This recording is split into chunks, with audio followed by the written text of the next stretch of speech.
You think you've heard it. Before I start my speech, I want to interject on the last debate because I was like dying to say something. I don't think traditional media and mobile journalism are these like mutually exclusive like ends of a spectrum. I think that they are going to work together incredibly closely. I think we need seasoned journalists and editors and respected titles like your NOSs and your NPOs and these brands to help make sense of the world. But I also think that we need millions, billions of people on the ground with mobile devices to capture our world. The biggest stories of our time since 9/11, since the Twin Towers went down, frankly haven't been brought to you by professional broadcast cameras. They're being brought to you by people in the right place at the right time capturing the world, and we're getting better and better at fact-checking that stuff. There's a lot of information that's baked into a video, timestamps, date stamps, location stamps, that we can help make sense of it. If all of you guys right now took a photo of me and tagged me on Instagram, Yusuf Omar SA, follow me, it would be really easy to verify that yes, Yusuf Omar really is here speaking, right? And I wouldn't need one professional journalist to do that. So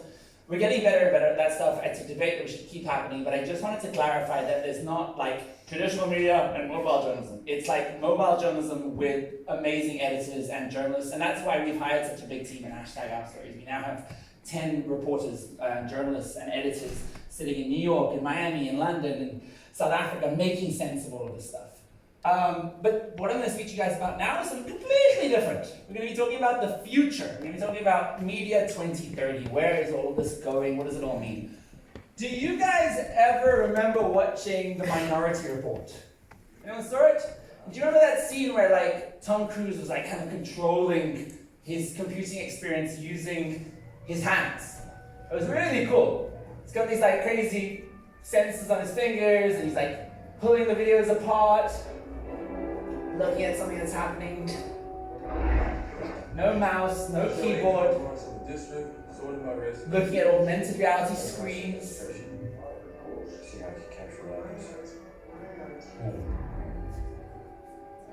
And it looks like it's kind of our dystopian future. This is not the future. We can already do this shit. Like, this is really a reality right now. And that's the basis of my talk today. My name is Yusuf Omar. I have been a mobile journalist, a foreign correspondent for about 10 years. I'm the co-founder of #OurStories. I worked at CNN and I've been through kind of legacy news organizations. And we regard ourselves as futurists. We really are not just building social media technology and stories for today, but looking at how we're going to evolve and produce stories for the future. We train communities around the world, as you've heard, to tell stories with their phones, and we curate that into shows. I think the word training is very important. We don't work with random user-generated content. We've traveled physically. I've been to about 140 countries over the last 2 years and worked with people on the ground and actually helped them become journalists. So it's quite different to finding random content online. And since 2010, I have filmed my entire world on my face. I've worn wearable cameras now since 2010. On my chest, on my head, all over the place. This is the camera right now. I'm taking videos of you. This is the Snapchat Spectacles V3. They launched in November. It's got 2 cameras and a flashing light, so you can see me recording you right now. And it really gives me an opportunity to share with the world my point of view. My name is Yusuf Omar, and I am a mobile journalist. I'm also the co-founder of #OurStories. We publish every day on Snapchat. And we reach about 9 million people every month. Snapchat Spectacles liberating. The ability to not have this third-party camera, but rather look at the interaction between 2 people looking at each other is really quite an amazing way of looking at storytelling. And if we continue to connect us all through stories, we realize that we have more in common than we have apart. Woo! So, right now, where is the predominant computing technology? Where is the majority of your computing done? The technologies you engage with the most? What is it? Phone. It's a phone, right? And what was it before that? It was an iPad, iPod Shuffle. I'm sorry to hear that. You had those parents that were like, you can't have a phone, but you can have an iPod. You're like, what the fuck, Mom? But what was before that? Computer, right? And keyboards. And this has been the trajectory that our generation's been on, right? We had desktop computers, we had laptops, we had iPads, and now we have phones. And our phones are the primary way we communicate with the world. I'm here to tell you that The primary way that we're going to engage with technology is going to be through the camera. Through the camera. The camera is going to be how we're going to engage the world. We're not going to type things, we're going to scan things with the camera. And the camera is going to move from the phone to the face within the next decade. All of us, in 10 years' time, will be wearing a camera on our face and we'll have computing experiences here. We'll be 2 centimeters away from our brain. We'll never have a closer experience. And we can chat about that and whether you think it's cool or not. I am so obsessed with cameras on my face that I forget that I'm even wearing them. I was diving recently in India and I was on the top of a boat and this happened. Young professionals from across India are giving up their professional jobs, they're abandoning families, and they're moving to the Andaman Islands to start diving. What the fuck? They're my big! So firstly, you should know that I'm a natural blonde. That's my real hair color. And secondly, I wear my camera glasses so much that they're part of my body. I don't even remember that I'm wearing them. So much so that I dived into the Indian Ocean with them. And I lost them. They were gone. They sunk to the bottom. And a few weeks later, I see this Facebook post come up. And this random Indian diver in the Indian Ocean, which is a huge ocean, found my spectacles. Small world. So we're going to see all of your technologies. Everything that you do is going to get smaller and smaller and smaller and smaller and smaller and smaller and smaller, and it's going to be packaged within a wearable device. And that wearable device will probably be on your face as a sort of glasses. I think that's an incredibly exciting future. I fucking hate looking down at a phone my whole life. I hate going on holiday, like looking at the world like this. I think the idea that we're going to have information at our choosing when we need it is going to be incredibly valuable. I think I'll be able to see all of your names if I want to. I think you'll be able to see my resume and be like, is this guy really legit? There's so much information that we'll be able to have, and that experience is going to change everything, and it's going to change how we distribute content as well. Bill Gates once said that we always overestimate the change that will occur in the next 2 years, and we underestimate the change that will occur in the next 10 years. We overestimate what will happen in 2 years, and we underestimate what will happen in 10 years. So, yes, I'm often like, tomorrow it's going to be amazing, we're going to do Minority Report. Might not happen then, but in 10 years, don't underestimate how fast this is going to move. And I think the reason it's moving so quickly is because we're at this perfect storm. We have 5G internet, which is like faster data speeds than you can ever know what to do with. We've got artificial intelligence that's helping us make decisions and understand our world better. Arguably, according to Elon Musk, even smarter than we are going to be able to make decisions. And when you have this fast internet, you have this artificial intelligence, and you have cameras that are being able to capture our world, at that intersection, we have something really interesting. We have this augmented reality experience. We've been able to use this kind of technology for quite sensitive stories too. We're working with human trafficking survivors, young women that had been kidnapped from Nigeria, forced into prostitution and sex slavery. And we're able to put the glasses on their face and tell their stories through their eyes. So we had a perspective of what they've been through.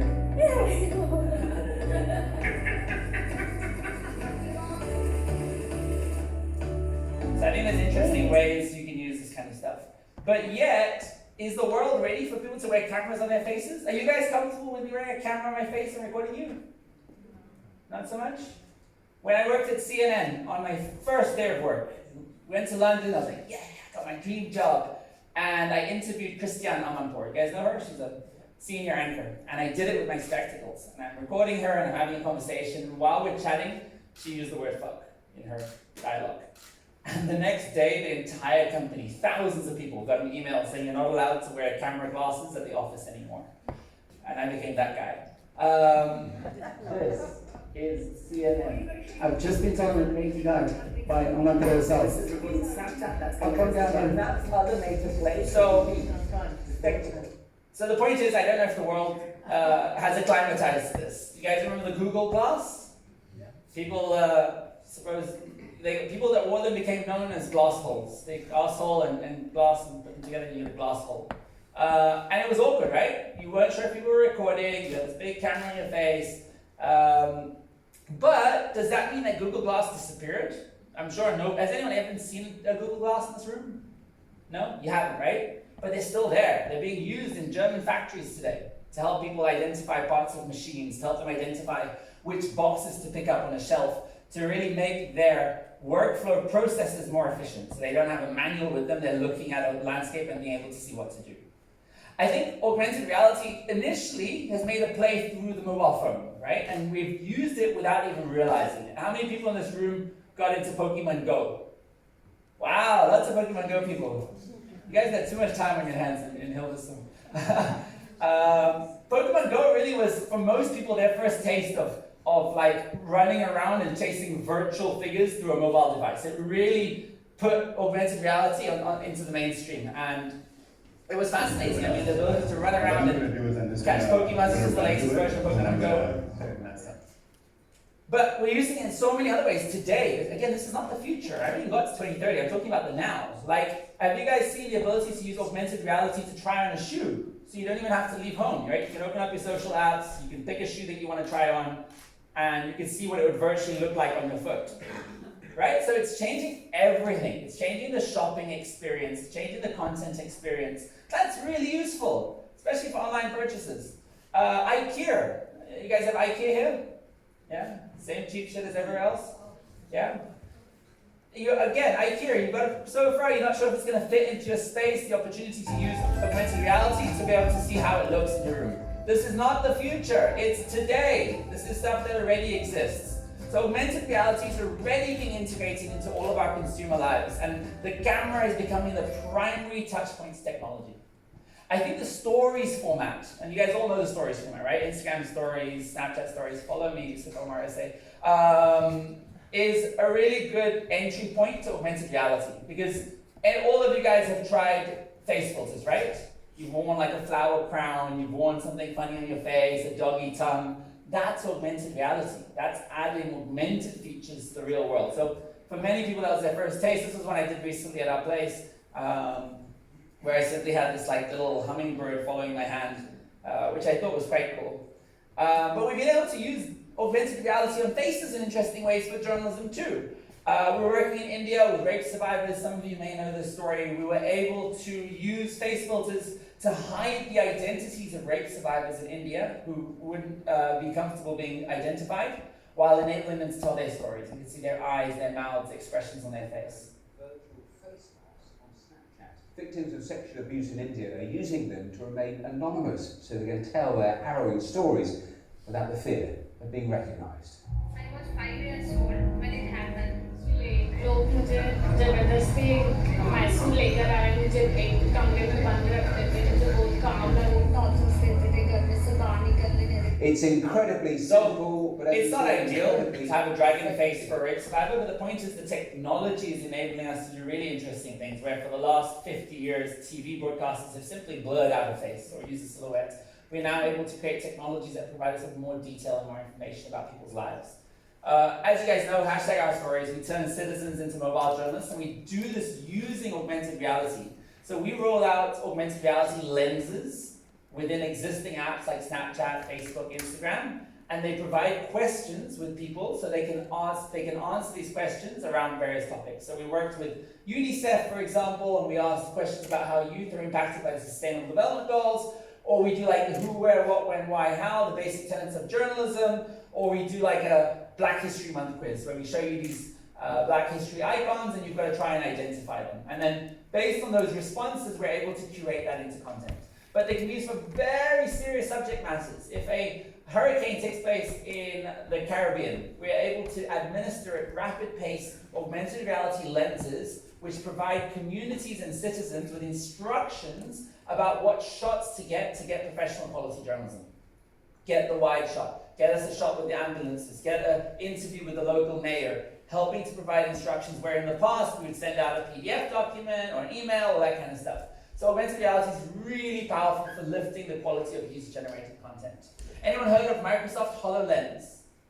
This technology was like way ahead of its time, and now the HoloLens 2 has come out, and it's being utilized in the industry in a big way to be able to assist with training processes. So this young woman puts on the visual headset, she's able to look at this kind of wiring system, have a call with somebody who's an expert on that arena, and get the knowledge that she requires to perform her task. So this is not the future, this is the current product. You can buy this today. They don't pay me to say this shit, I'm just telling you. The point is, this is happening right now. Our world is changing, the computing experience is moving to the face, and it's incredibly exciting, I think. Anyone heard of Oculus? So Oculus launched their Oculus Quest, and just last week, they announced a really exciting element of that. We spoke about, hey, nice pants. Alright, thank you. Nice Sunglasses. we'll swap. Okay. No, never. Next. So Oculus uncovered and spoke about the idea of tracking hands. We can now track hands. So when we looked at the start of this presentation at that minority report idea of moving your hands around, that's already possible using current technology. This young woman puts on the Oculus Quest. She's able to use external tracking or inside to outside tracking with her hands. And now you no longer need a remote or controller. It picks up each of your fingers. You can engage with all sorts of things. We see the potential for typing, for really doing anything with your hands. I don't know about you, I certainly prefer engaging with my technology using my hands than I would using a keyboard or something sort of monotonous like that.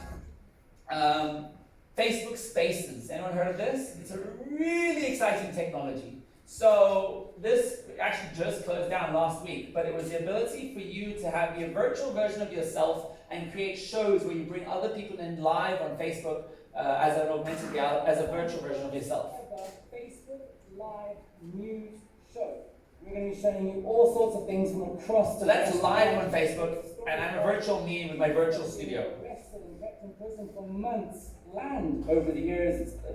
So there's really interesting applications that bring people virtually together around a common table to have discussions. Like for geopolitical reasons, for economic reasons, for a variety of reasons, many people can't meet. Maybe you've got a refugee who's made it to the Netherlands and is now living here, and their family is back in Libya, and we can create a virtual environment where they can have a conversation together. Or you bring somebody from the far right wing and the far left wing, and you bring them around a virtual table to have conversations, because maybe they weren't meeting in real life. So there's interesting things you can do in that space.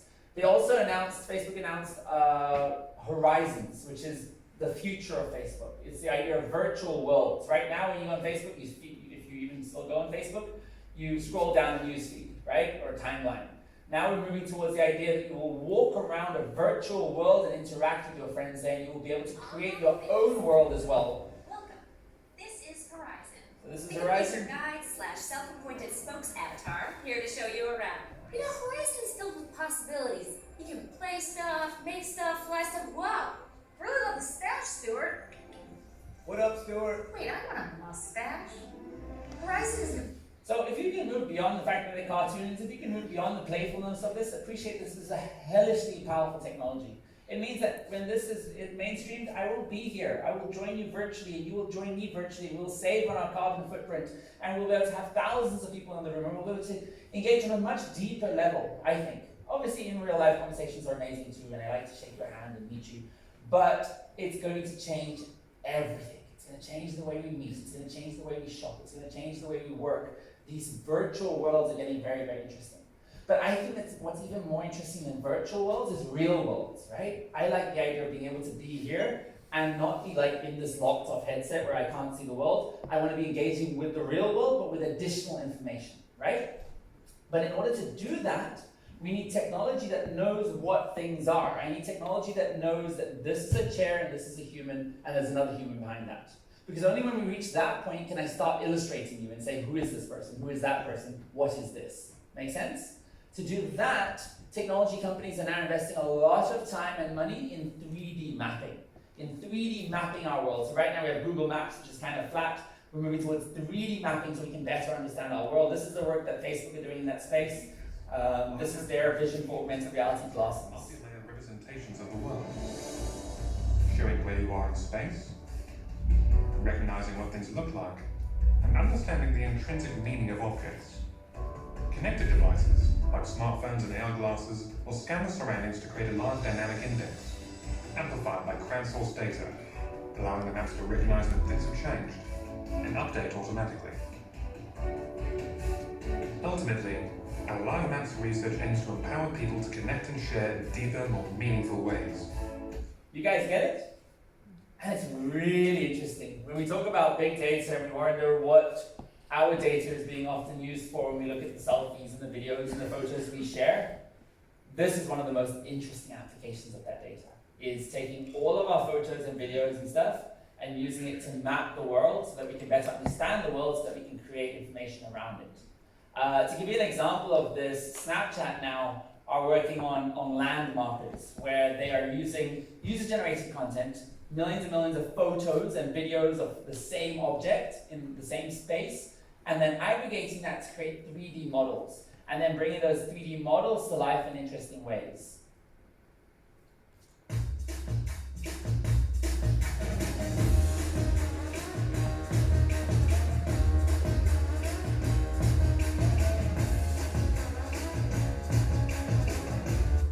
So again, move beyond the fact that these are cartoons that are bringing the Eiffel Tower to life.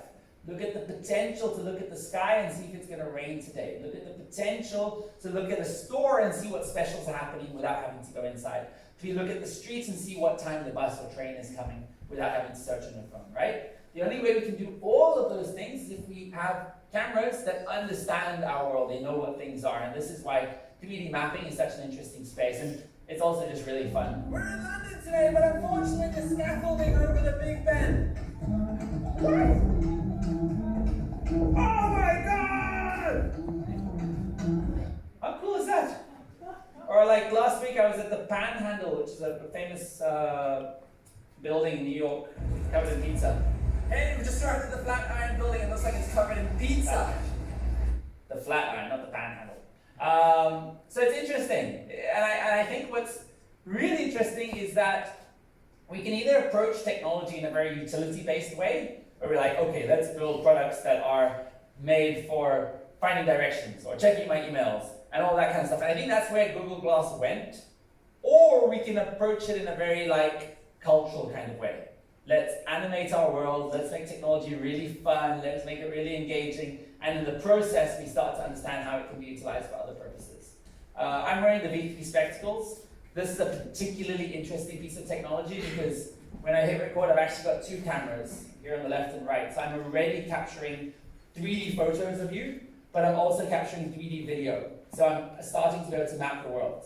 I'm already able to separate you from the background. I'm able to distinguish that you are not the same as you. And once we do that, and I take videos of you guys, I can then start putting augmented information in my periphery instantly on my mobile device. So in this room right now, I can put hearts, right? And these hearts are hitting you. They're actually landing and exploding as they hit an object. So they're recognizing where those objects are. Or I can put a sort of underwater sea life in the room and have those fish swimming off into various directions, understanding the landscape, understanding the world that they are swimming into, and hopefully not swimming through things. I was walking around Hilversum earlier, and the ability to watch this kid as his bike moves in front of the virtual lines, right? So they're actually part of the landscape. So it's getting really interesting. And we're going to enter a very interesting world where we all see whatever we want to see. And it's going to be kind of strange, frankly. Arriving in this venue, look at you.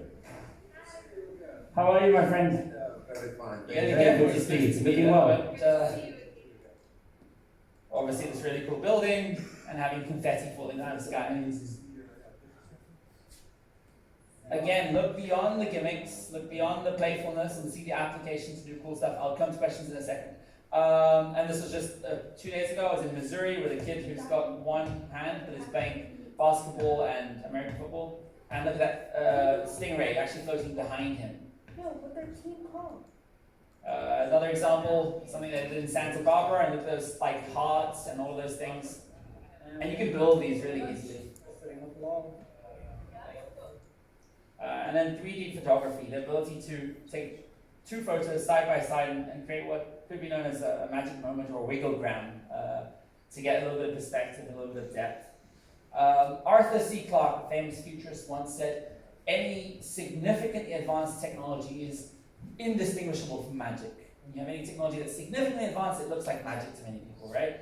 And I think a lot of this technology today looks like magic, but it's actually moving in really interesting directions. Here's a comment that was made over 50 years ago about where mobile phones go today. People will see as well as hear around the world. Pocket-sized radio instruments will enable individuals to communicate with anyone anywhere. Newspapers, magazines, mail and messages will be sent through the air at lightning speed and reproduced in the home. Right, so that was 1952, and that guy was predicting that we'd have these small devices where we'd have wirelessly be able to send information. Now we're seeing even more exponential growth in technology. The world is moving incredibly fast, and as all of these different elements come together, these building blocks of virtual reality, augmented reality, 5G, internet, artificial intelligence, we need to understand these, because once it all comes together, the entire industry is going to move incredibly quickly. It's going to move incredibly fast, and you're either going to be ready or you're not. Thank you very, very, very much.